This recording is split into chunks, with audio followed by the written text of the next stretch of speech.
তোমরা যোগাযোগ করো। নমস্কার, আমার নাম সায়ন্তন দে।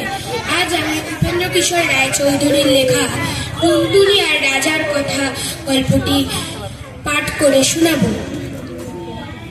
রাজার বাগানের কোণে টুনটুনির বাসা ছিল। রাজার সিন্দুকের টাকা রোদে শুকুতে দিয়েছিল। সন্ধ্যার সময় তার লোকেরা তার একটি টাকা ঘরে তুলতে ভুলে গেল।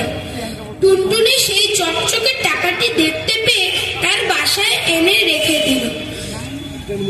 আর ভাবলো, ইস, আমি কত বড় লোক হয়ে গেছি। রাজার ঘরে যে ধন আছে, আমার ঘরে সে ধন আছে। তারপর সে খালি এই কথাই ভাবে আর বলে, রাজার ঘরে যে ধন আছে, টুনির ঘরেও সে ধন আছে। রাজাদের সবাই বসে সে কথা শুনতে পেয়ে জিজ্ঞেস করলেন, হ্যাঁ রে, পাখিটা কি বলছে রে? সকলে হাত জোর করে বলে, মহারাজ, পাখি বলছে আপনার ঘরে যে ধন আছে, ওর ঘরেও নাকি সেই ধন আছে। শুনে রাজা খিলখিল করে হেসে বললেন, দেখ তো ওর বাসায় কি আছে। তারা দেখে এসে বললে, মহারাজ, বাসায় একটি টাকা আছে। শুনে রাজা বললেন, সে তো আমারই টাকা, নিয়ে আয় সেটা।